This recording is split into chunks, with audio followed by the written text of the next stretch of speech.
We've looked at translation philosophies and many of their default decisions. We looked at the subject of gender last time and how it affects Bible translation.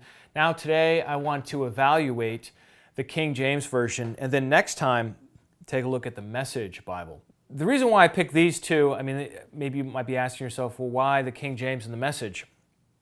Well, they occupy the fringes. The King James Version is a very literal translation, and it still has an amazing staying power to influence Bible purchasers and Bible students of all different types.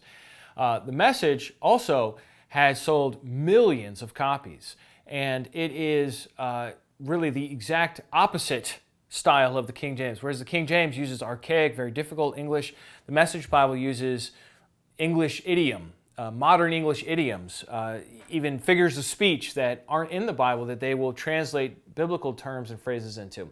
So I thought by looking at these two extremes, it might help us to observe some key features that will help us understand how we got the Bible, and especially evaluating other translations as well. So the Message is one that we're going to hold for next time, but for right now, we're going to focus on the King James Version. So here's our plan for today. We're going to start by looking at the making of the King James Version. Then we're going to look at 4 factors related to it: manuscript base, translation, lexicography, and vocabulary. And each one of these 4 is going to be an opportunity to evaluate how the King James Version did in that particular category. Notwithstanding earlier attempts to bring the Bible into English by Bede in the 8th century, or Wycliffe, John Wycliffe, or some people call him Wycliffe, in the 14th century, really the story of the King James Version begins with just this incredible, masterful linguist named William Tyndale in the 16th century. Now, he was motivated by a desire to bring the Bible into the English language so that even the plowboy could be able to read it. That was his stated purpose in translating what became known as the Tyndale Bible. Like I said, he was a linguist. He lived in England, so he knew English, but he also knew German, French, Spanish, Italian, Latin, Greek, and then in his 40s, he studied and learned Hebrew well enough to translate a big portion of the Old Testament. He completed the New Testament in the year 1526 using Erasmus's printed Greek New Testament. We had referred to that in an earlier episode of this class. And then he revised his New Testament, re-released it in the year 1534, began work on the Old Testament, but then was betrayed by some cronies sent there by the King of England, who arrested him and then executed him for his dastardly crime of translating the Bible into English. And he was burned at the stake in the year 1536. A true hero of English Bible translation, man deserving of our respect. In fact, to be honest, I don't know anybody that criticizes Tyndale. Everybody just loves him, thinks he did a great job for his time. Allegedly, his last words were, "Lord, open the King of England's eyes," specifically so that he would allow English translations. And that, in fact, is what happened. Tyndale's translation had a massive impact on later English versions, and later translations more or less just copied Tyndale and maybe made a few changes or vocabulary differences, but they basically always had an eye on Tyndale as they made their versions up until and including the King James Version. Tyndale coined a whole bunch of phrases and words that we find even to this day. For example, atonement. He just made up that word. The idea of bringing two together to make them at one, atonement. Scapegoat is another term he invented. Passover, the idea of passing over based on the Exodus account. So let's I think give Tyndale the credit that he's due as the starting point for what eventually became known as the King James Version, but also realize that a lot of other people were involved in the process. So let me show you a little timeline slide of English versions starting with Tyndale. First of all, we have his version in 1526 and 1534. He did 2 editions of the New Testament, but his Old Testament he was not able to complete. 1535, Miles Coverdale produced his Bible, which was basically Tyndale's with some added in parts from other versions that he added in. In 1537, the Matthew Bible came out. In 1539, the Great Bible came out. And then in 1560, in a different place in Geneva, the Geneva Bible came out, Geneva, Switzerland. So the Geneva Bible is really different than this other line of revisions. I mean, you have Tyndale, and it leads directly to Coverdale, it leads directly to the Matthew Bible, it leads directly to the Great Bible. The Geneva Bible is really its own thing, and it was translated by Calvinists, and it had lots of study notes in it. And then in 1568, we had the Bishop's Bible, and then 1610, the Douay-Rheims Bible. The Douay-Rheims Bible is not part of the Tyndale tradition either. That is the version that the Catholics put out of the Latin Vulgate. So it's not a translation from the Hebrew and the Greek, it's a translation from the Latin into English. So it does kind of stand off to the side as well. But then after the 1568 Bishop's Bible, there were some more revisions in there. But then eventually in 1611, we have the King James Version. So what is my point in showing you all this?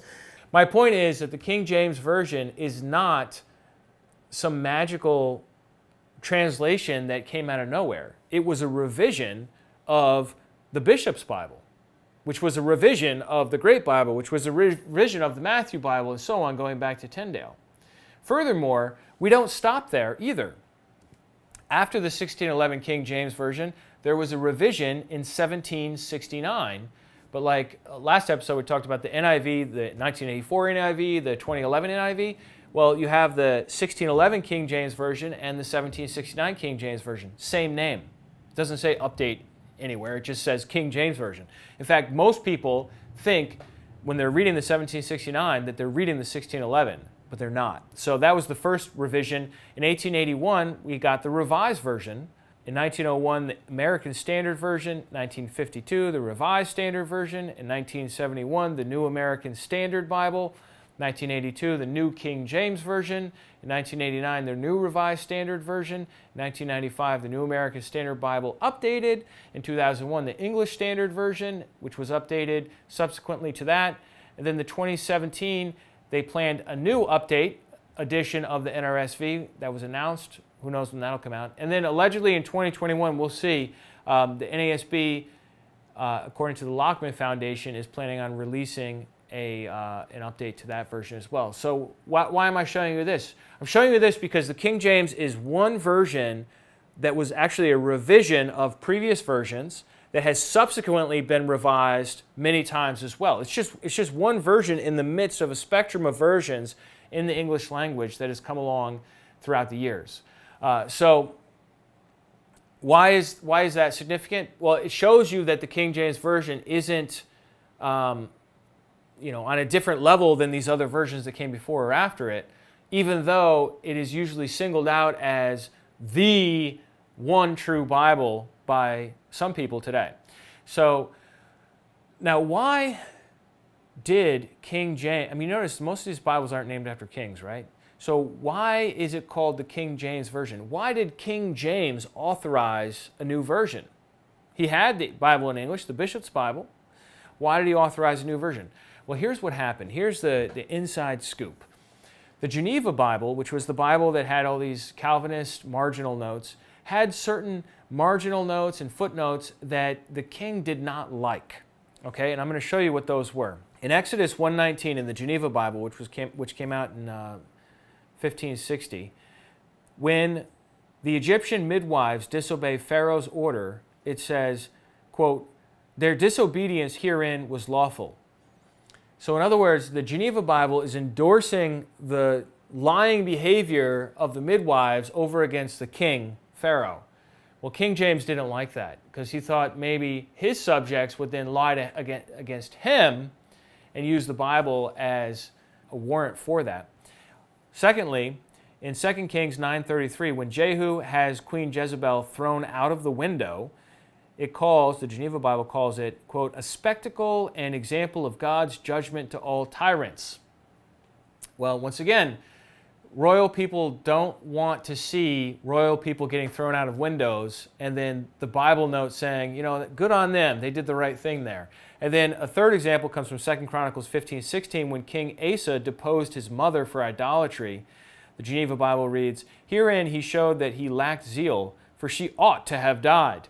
So the Geneva Bible is counseling executing the royal person there rather than doing what he actually did, which was deposing her. So King James himself said the Geneva Bible was, quote, very partial, untrue, seditious, and savoring too much of dangerous and traitorous conceits. Whew. I left the Old English spelling in there for you so you could get the full flavor of the King's English, right? And so he authorized a new translation, and his new translation was very much to compete with the Geneva Bible so that English-speaking people, at least in his country, would not have these traitorous marginal notes in their version. So the King James Version was supposed to have no notes other than what was advisable if there's like a Hebrew or a Greek word that's unsure and they might want to give you a little bit more information on it, but no study notes in the version are allowed. So what he did was he organized 54 scholars, and he called it the authorized version. Why is it called the authorized version? Because the Geneva Bible is the unauthorized version, and you're not supposed to use it if you're in England, and certainly if you're in the Church of England, you're not going to be able to read an unauthorized version. You have to read the authorized version, which is also called the AV, or abbreviated as the KJV many times today too. So let's look at the translation process. This is a little quote from Philip Comfort. He writes, the translation went through several committees before it was finalized. The scholars were instructed to follow the Bishop's Bible as the basic version, as long as it adhered to the original text, and to consult the translations of Tyndale, Matthew, and Coverdale, as well as the Great Bible and the Geneva Bible, when they appeared to contain more accurate readings of the original languages. So the King James Version is indebted to earlier English translations in about 60% of its text. Ironically, it's especially indebted to the Geneva Bible, which is competing with, as well as Tyndale's original Bible as well. So this translation was done in the year 1611. It was completed, and it was a masterpiece. Here's what J.H. Skilton said about it. The AV gathered to itself the virtues of the long and brilliant line of English Bible translations. It united high scholarship with Christian devotion and piety. It came into being at a time when the English language was vigorous and young, and its scholars had a remarkable mastery of the instrument which Providence had prepared for them. Their version has justifiably been called the noblest monuments of English prose. Here's what Philip Comfort said about that. Indeed, the King James Version has become an enduring monument of English prose because of its gracious style, majestic language, and poetic rhythms. No other book has had such a tremendous influence on English literature, and no other translation has touched the lives of so many English-speaking people for centuries and centuries, even until the present day. Ironically, when the King James Version came out, it did face harsh criticism. You would think, oh no, everyone would fully accept it right away. Well, not for the first 80 years or so. It was strongly criticized. Here is what Luther Weigel wrote. For 80 years after its publication in 1611, the King James Version endured bitter attacks. It was denounced as theologically unsound, ecclesiastically biased, as truckling to the king, unduly deferring to his belief in witchcraft, as untrue to the Hebrew text, as relying too much on the Septuagint. The personal integrity of the translators was impugned. Among other things, they were accused of blasphemy, most damnable corruptions, intolerant deceit, and vile imposture. Bible translations are generally not accepted when they're first out.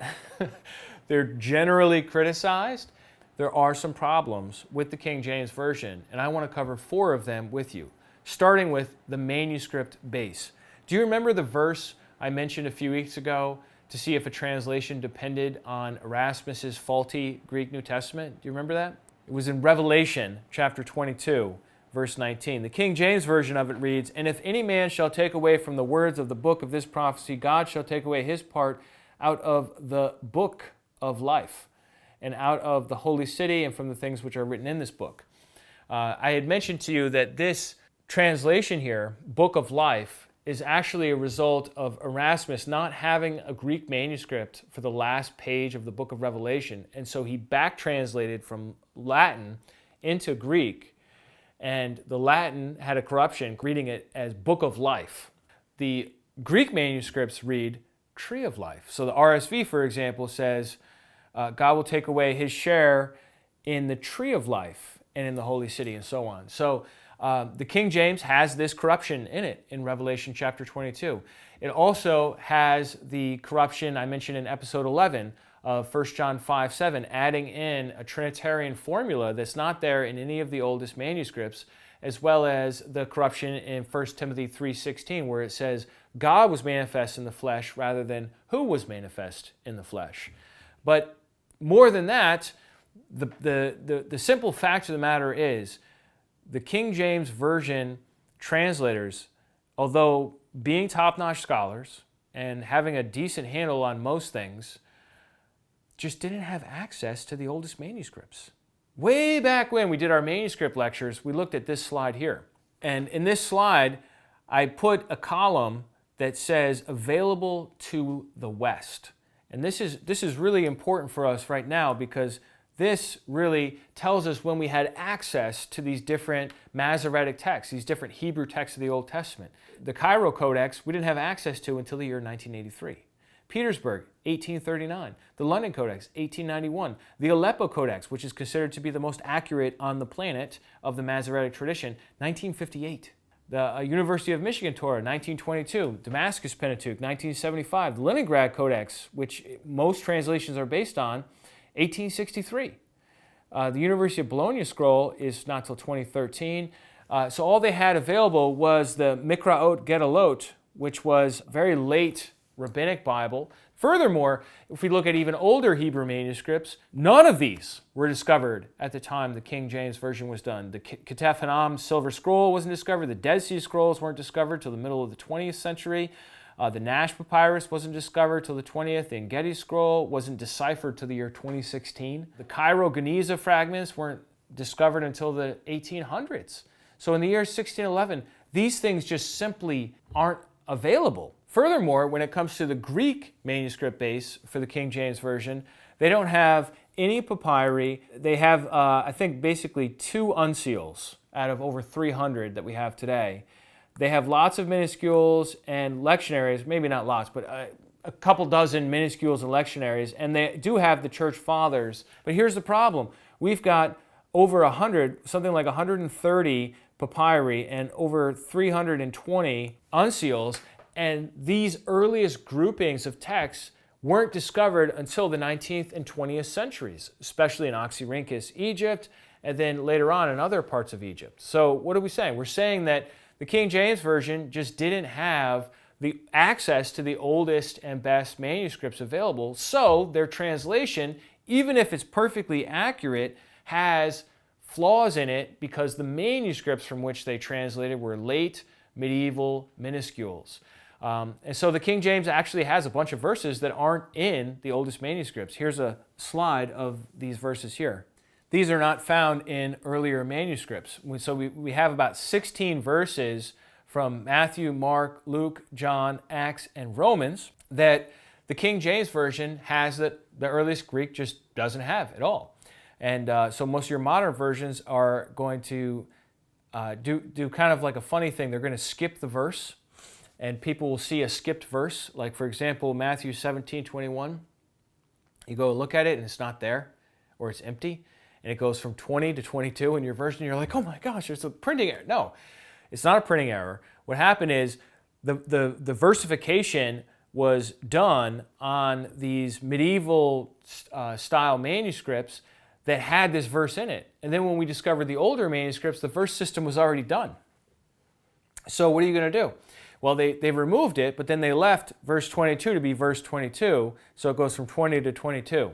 And I know that might be confusing, but that's what's going on behind the scenes. Furthermore, the King James Version has John 7:53 to 8:11 and Mark 16:9 through 20, which is another 24 verses extra.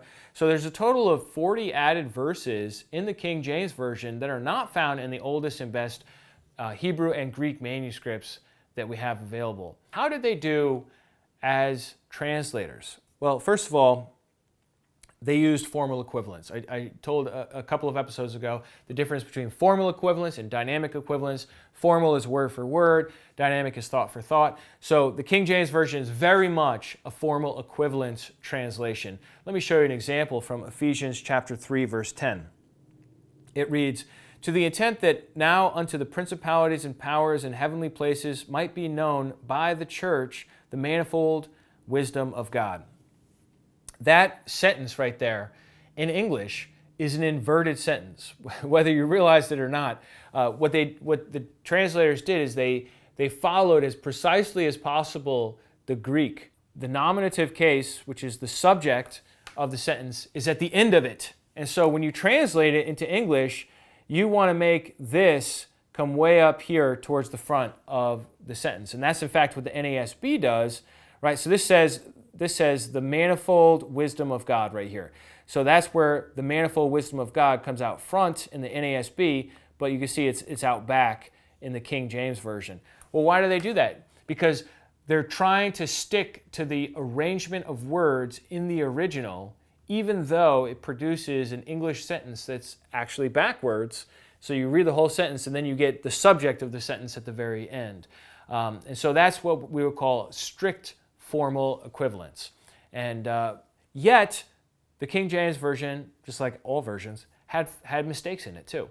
For example, in 1 Timothy 6:10, I wonder if you've ever heard the phrase, that money is the root of all evil. That's a King James Version mistranslation. The Greek does not say the root. It says a root. That's a big difference. If you're a root, there are other roots too. If you are the root, then you're the absolute root of all evil, right? And so that's interesting. Ephesians 2:1 in the King James Version reads, "And you hath he quickened who were dead in trespasses and sins." The Greek does not have the words, hath he quickened. They added in, and the King James doesn't make any bones about it. They italicize words that are added in. You don't have to guess about it. They knew it was added in. The question is, why did they add it in? Why add in these words, you hath he quickened, you have he made alive, right? Why did he do that? Maybe they thought it was too depressing. If you read the first few verses of Ephesians 2, it's all about being dead in trespasses and sins and walking according to the course of this spirit of the air and, the disobedience, children of wrath, all this. And maybe they felt that you need a little advanced warning that, you're going to be made alive in just a few verses here, buddy. Just hang in there. I don't know. I'm just totally guessing. But they added in a whole phrase that is not there in the Greek, in their Greek that they had available to them. I'm not talking about a Greek difference. This is a translation error difference. Or then Matthew 23:24. Have you ever heard anyone say, strain at a gnat? Strain at a gnat. Not strain out. Strain at a gnat. That's a King James mistranslation. You don't strain at things. If you're using a strainer, you strain out things. And it's just an error in the King James Version that was corrected in the New King James Version in the 1980s. But people will still, actually I just heard somebody quote the King James of that the other day. And I was thinking, did she just say strain at? When you strain at something, you think like, maybe you strain your eyes looking at something far away. But this is talking about straining out something in a strainer. All right, on to the next point, which is lexicography. That's a big fancy word for just original languages. Let me show you what Robert Alter wrote about the King James Version's lexicography. He said, the 17th century translators, for all their learning, so he's giving them a compliment. By the way, Robert Alter loves the King James Version. He thinks it's great, but it's not perfect, okay? So he goes on, he says, for all their learning, had a rather imperfect grasp of biblical Hebrew. At times they get confused about syntax, they repeatedly miss the nuance, or even the actual meaning of Hebrew words. Usually this is a matter of being slightly off or somewhat misleading, as when, following the Vulgate, they transpose concrete Hebrew terms into theologically fraught ones. For example, soul for nephesh, which actually means essential self, being, life, breath, or salvation for Yeshua, which means rescue, getting out of a tight fix. Sometimes, alas, there are real howlers. Such errors are probably understandable because Hebrew was a book language for them, cultivated for barely a century by Christian humanists. So let me show you an example of where the King James Version translators just misunderstood a Hebrew word. 2 Samuel chapter 6, verse 19 says, "And he dealt among all the people, even among the whole multitude of Israel, as well to the women as men, to every one a cake of bread and a good piece of flesh and a flagon of wine. So all the people departed, every one to his house." Whereas the ESV, along with essentially all recent versions, reads, instead of a flagon of wine there, a cake of raisins. It's not the word for wine, it's the word for raisins. They translated the Hebrew phrase son of the morning in Isaiah 14:12. It says in Hebrew, son of the morning. They translated it as a name, Lucifer. And this has spawned TV shows, movies, books, all calling the name of the devil Lucifer, which is just it's kind of embarrassing, but it's a mistranslation of the King James Version that has been corrected in all subsequent versions as well.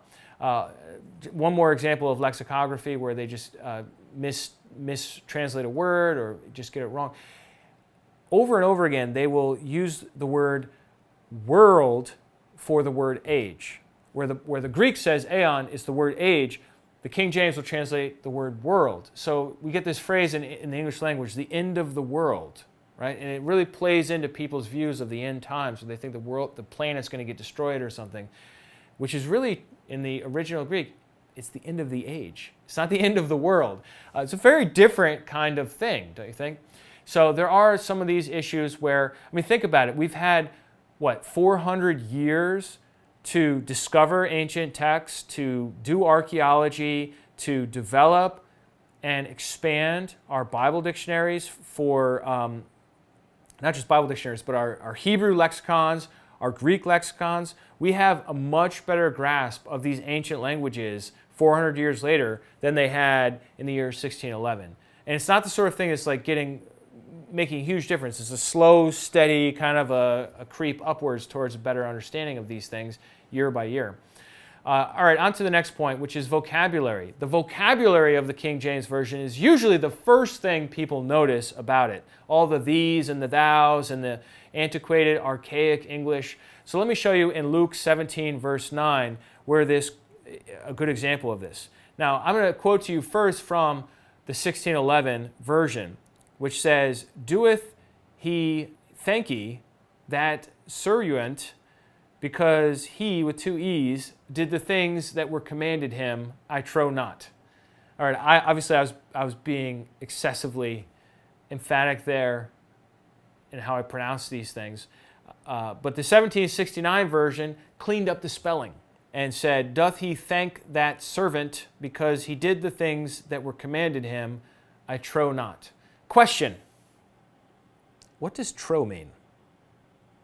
Do you know? Trow is a tricky one. It's a real tricky one because even if you read the King James Version cover to cover, whether the 1611, which most people have never encountered, or the 1769 edition, you're never going to see the word trow any other place. This is the only place it's used in the whole Bible, so good luck trying to figure out what it means. So this is the sort of thing we're talking about. They used words that no longer mean today what they meant back then, or are just simply like this one, not used at all anymore. Let me give you another example. Philippians 3:21 talks about how Christ is going to change our vile body to be like his glorious resurrected body. The word vile today means disgusting. The word vile in the 1600s, it meant something that's humble. That's a big difference, right? Or how about 2 Timothy 2:15, where it says, "Study to show thyself approved to God, a workman," right?